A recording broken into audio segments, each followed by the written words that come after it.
வணக்கம், welcome to நலம் kitchen. இன்னைக்கு நம்ம பார்க்க போகிறது பொட்டேட்டோ குருமா.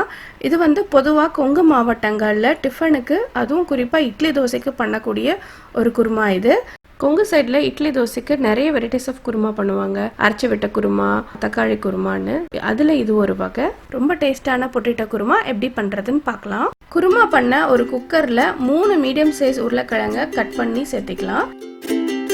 2 கப் தண்ணி விட்டு இதை மூடி மிதமான தீயிலே ஒரு 2 விசில் விட்டு எடுத்துக்கலாம். விசில் 2க்கு மேல போச்சுன்னா உருளைக்கிழங்கு ரொம்ப குழஞ்சிடும். இப்போ உருளைக்கிழங்கு வேகட்டும்.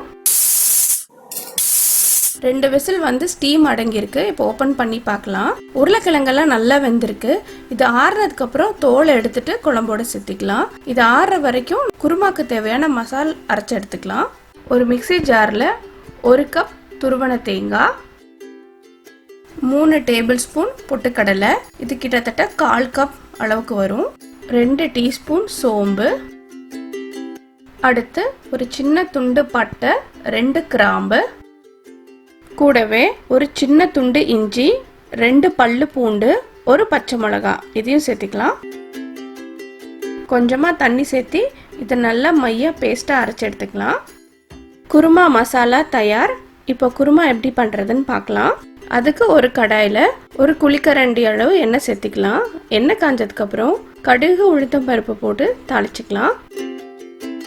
கடுகு நல்லா வெடிச்சிருச்சு. இப்போ 2 மீடியம் சைஸ் வெங்காயத்தை நீளமா கட் பண்ணியிருக்கேன்.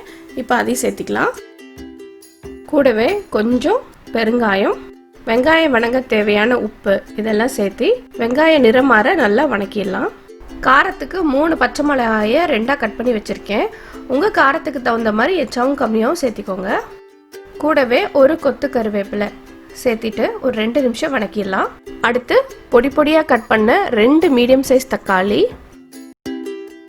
தக்காளி வணங்க தேவையான அளவு உப்பு சேர்த்தி தக்காளி நல்லா கூலா ஆகிற வரைக்கும் வணக்கிடலாம். தக்காளி நல்லா வணங்கிடுச்சு. இப்போ இதுக்கு தேவையான மசால் தூள் எல்லாம் சேர்த்திக்கலாம். இந்த கிரேவி கொஞ்சம் மஞ்சள் கலர்ல இருக்கும், அதனால நான் 2 டீஸ்பூன் மஞ்சள் தூள் சேர்த்திக்கிறேன். 1 டீஸ்பூன் மிளகாய் தூள். உங்களுக்கு காரம் எச்சா தேவைப்பட்டுச்சுன்னா மிளகாய் தூள் எச்சா சேர்த்திக்கோங்க. பச்சை மிளகால சேர்த்துருக்கறனால காரம் கரெக்டாகவே இருக்கும். மசால் தூள் கருகாமல் இருக்க கொஞ்சமாக தண்ணி சேர்த்தி இதை லைட்டாக கலந்து விட்டுடலாம். மசால் தூளெல்லாம் நல்லா வேகட்டும். இப்போ நம்ம அரைச்சி வச்சுருந்த குருமா மசாலா சேர்த்திக்கலாம். அதே மிக்சி ஜாரில் கொஞ்சமாக தண்ணி விட்டு அதையும் சேர்த்திக்கிறேன்.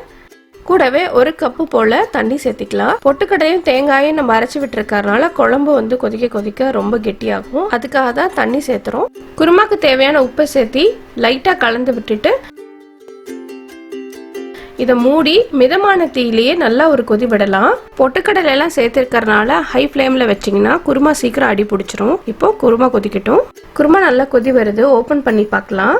கிட்டத்தட்ட எனக்கு 10 நிமிஷம் ஆச்சு. பாருங்க, கொதி விடுறதுக்கு முன்னாடி தண்ணி மாதிரி இருந்த குருமா இப்போ நல்லா கொதி வந்ததுக்கு அப்புறம் கெட்டியாயிருக்கு. குருமாவும் தயாராயிடுச்சு.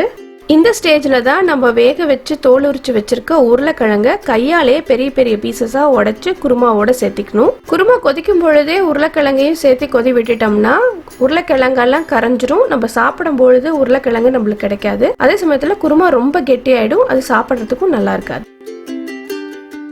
உருளைக்கிழங்கு சேர்த்துனதுக்கு அப்புறம் ரொம்ப போட்டு கிளறிடக்கூடாது. லைட்டா அங்கங்க மிக்ஸ் பண்ணி விட்டாலே போதும். இப்போ இதை மூடி ஃபுல் சிம்ல ஒரு 2 நிமிஷம் கொதி விடலாம். கொதி வரட்டும். 2 நிமிஷம் ஆயிடுச்சு. இப்போ ஓப்பன் பண்ணி பார்க்கலாம். பாருங்க, குழம்பு நல்லா கொதி வருது. லைட்டாக ஒரு மிக்ஸ் பண்ணி விட்டுட்டு கடைசியாக கொத்தமல்லி தூவி இறக்கிடலாம். நல்லா சுட சுட மணக்க மணக்க கொங்கு ஸ்பெஷல் பொட்டேட்டோ குருமா தயார். இட்லி தோசைக்கு ரொம்ப சூப்பராக இருக்கும் இந்த பொட்டேட்டோ குருமா. நீங்களும் இதை உங்கள் வீட்டில் ட்ரை பண்ணி பாருங்க. உங்களுக்கு இந்த வீடியோ பிடிச்சிருந்தா நலம் கிச்சனுக்கு சப்ஸ்கிரைப் பண்ணுங்க. நல்ல உண்டு நலம் பெறுவோம். நன்றி, வணக்கம்.